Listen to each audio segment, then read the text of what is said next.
They keep the system on bay.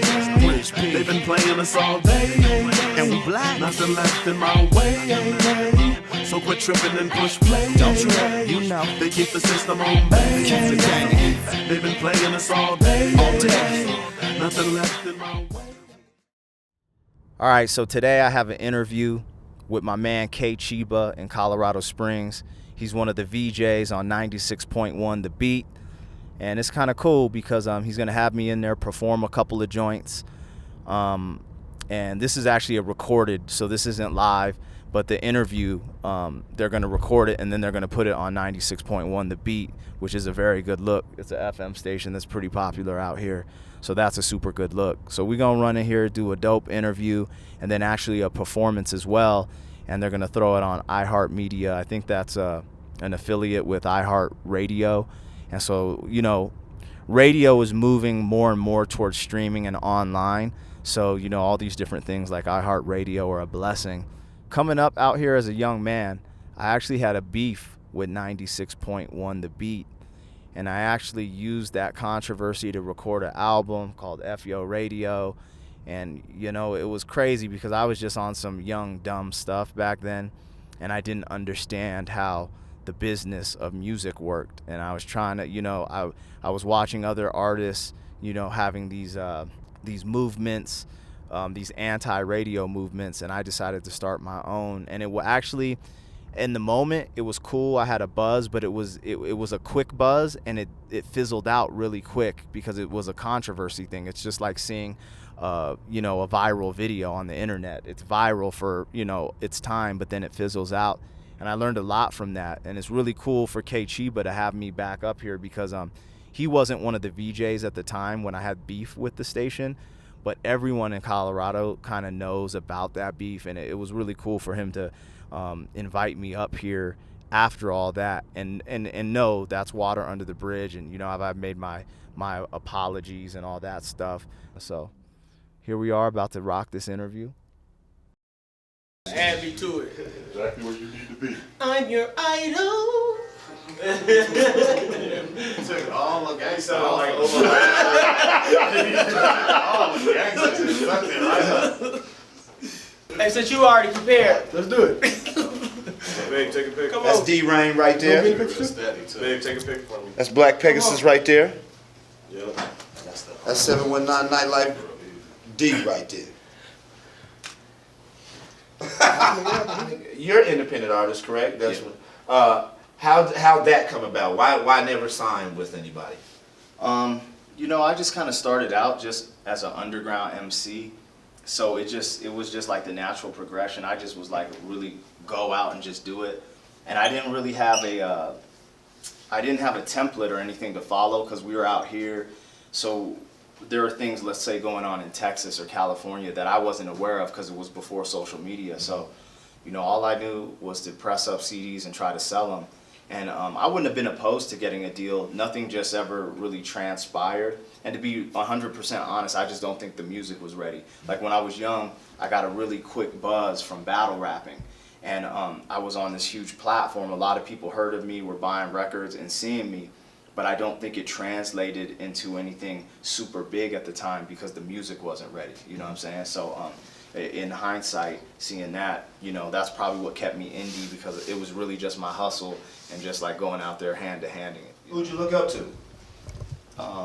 I mean, I was always into a lot of East Coast stuff like Wu-Tang, Biggie, you know what I'm saying?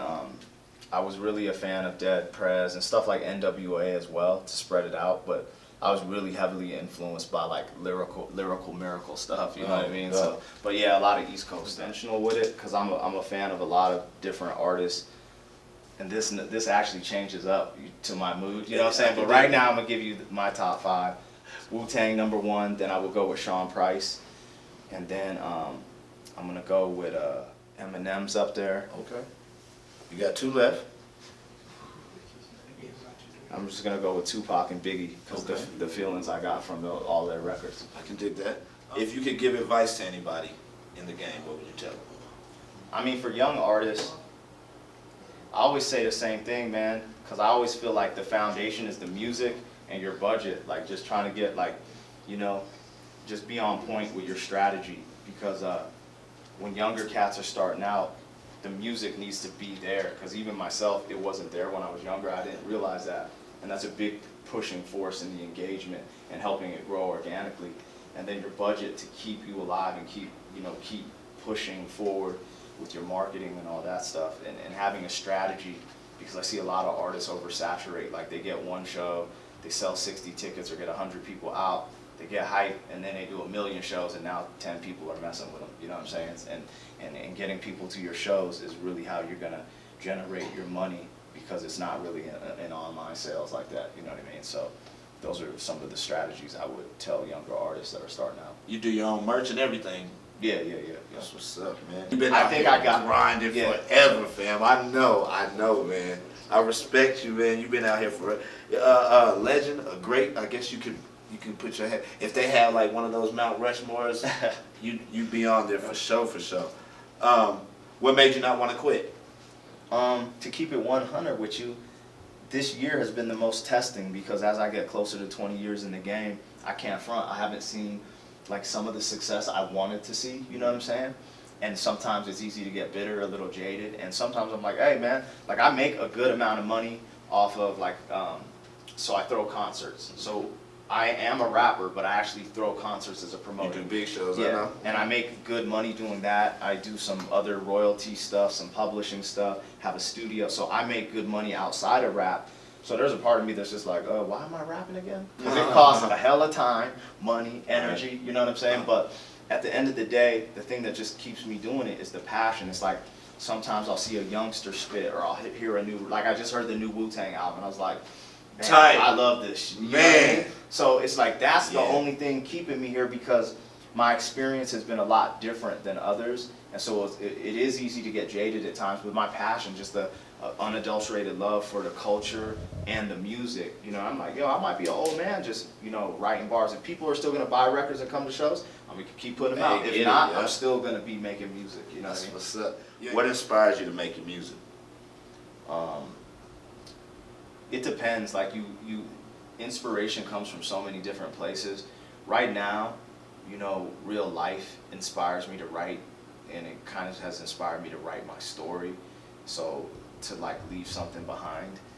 But in the past, sometimes just dope MCs have inspired me, and you know, sometimes, you know, groupies, you know what I mean? Like, sometimes you write some crazy songs about chicks, you know, especially coming up as a, you know, I've been rapping since I was 19, so, you know, plenty of stories about, you know, the biddies, you know what I'm saying? So that could be inspiration, you know? So Yes, it can be. I just let life inspire me, but right now, you know, real life has inspired me to, you know, kind of tell my story as a man right in this moment. But yeah, man, anything, it's just like a spark that just, you're like, oh, I gotta get to the studio and write, you know what I mean? I gotta turn on that beat and just get it. Nice. What's next for you? What's your goal? So what's next for me is, right now I'm really into visual work. So like, we're doing vlogs and we're doing music videos, and I'm really enjoying that. I've been kind of jaded on the music. I've written so many songs, I've just been in a weird space mentally for the music. But I would like to start working on another project to release next year, so I can be consistent, because I just dropped this album in July and I've been going hard with music and videos. And if I just stop, then the consistency stops. And my plan is a slow growth, not a just pop off. So it's all about the consistency. So, you know, for sure, you guys are going to see videos. Like, for example, we vlog. I drop music videos, and then our podcast should start running in December or January. But the music, man, that's kind of my foundation and put me here. So I want to stick with that. But my mind has just been kind of like, it's just been in a weird place with music. You know, like, I love music, but right now it's more like I'd rather listen to a podcast or just listen to some music, some soul music. I haven't really just been like, rap hasn't like got me. It's probably just because I've heard everything you could have heard of. Like, dudes rap 1,000,000 miles per hour. Dudes rap slow. Rap's about chicks. Rap, like, I've heard it, you know. So that getting that drive to be that hungry progression, you know, sometimes you got to just take a little break and then just go back, you know. What do you think about the state of hip hop right now?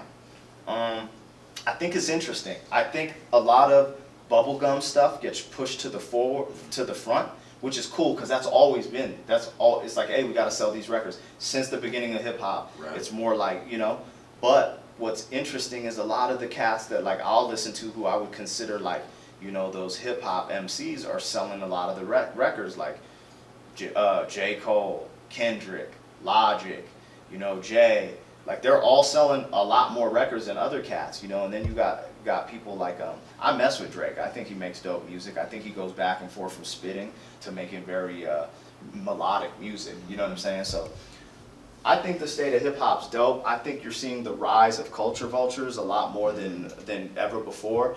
And you know, some of that stuff, you know, I don't get on a platform like, oh, it must be, you know what I mean? But I know it's there, and I don't really vibe with it. But at the same, hip hop is the #2 exported thing out of America. I forget what #1 is. It's something crazy. We're like, of course it's that. But the #2 thing is hip hop, not country music, not rock, not socks, spandex, hip hop.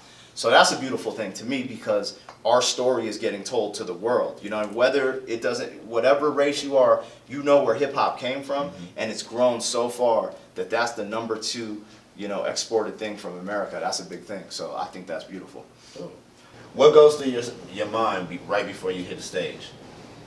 Every time I go on stage, I'm nervous. Every time. It doesn't matter if everyone's there to see me or I'm opening for someone there to see 50 Cent. I get nervous because I always wonder how they're going to respond. And the best way I can explain it is if you play sports. When I used to run track or wrestle, before you hear that gunshot, you're nervous as hell. You're like, oh my God, what have I got myself into? Then the gun goes off and you run it, you're cool. Yeah. That's just how rapping is for me. Like, I'm nervous, like, oh, what are these people gonna think? Yo, oh, snap, like, da-da-da-da. Then you get on the site, start doing your thing, and everyone's vibing with you, and you're in there. It just goes, you know? So, yeah, that's fresh. So what about, tell us about something crazy that happened while you was on tour. Don't worry about it, uncut. You want to know some crazy stuff here? I'm going to tell y'all just some real life crazy stories because this is how much we grind. So we had a show with Tech 9 in Wyoming, and this is before the internet, blah, blah, blah, blah. So we're on the road, and all of a sudden we're driving, and I'm looking to my right. We're passing Windsor, Colorado. All these houses are crushed. There's semis flipped over. Call back to the crib. They're like, are you okay? I'm like, what do you mean? There's like a tornado just touched down. And so like we just missed this tornado. I'm driving to California. I'm going on tour. I'm on tour with Pharoah Monch. And I'm about to open for him. And these are big things for me because I ain't really have money, and just getting in front of people is the key. All of a sudden, there's all this traffic.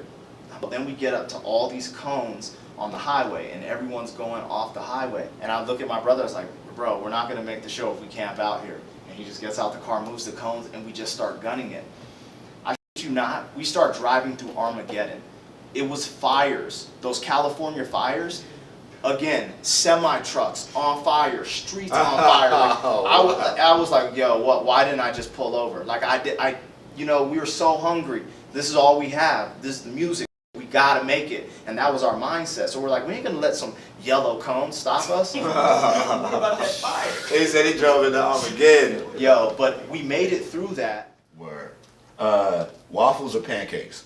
Waffles. Word up. Chicken and waffles, baby, every Monday through Friday, 7 p.m. Make sure you check it out. We're gonna keep you in the rotation on there too. Man, I appreciate y'all for having me too. No doubt. Thanks for Black P coming out, getting behind the mic on 96.1 The Beat, holla the 719 Nightlife. B. Singleton, don't forget you can hear this interview on Sundays at 7:30 on 96.1 The Beat, and watch the whole uncut interview online at beatcolorado.com. Click the behind the mic button. Yeah. That's rep BK. All right. Catch me. We gotta start over. That was good though. He said it like it was a practice stage. Now we're ready. Let's get it going. I'm sorry. He's like that. That was good. That was good. Thank you guys for tuning into my vlogs and seeing what I'm doing.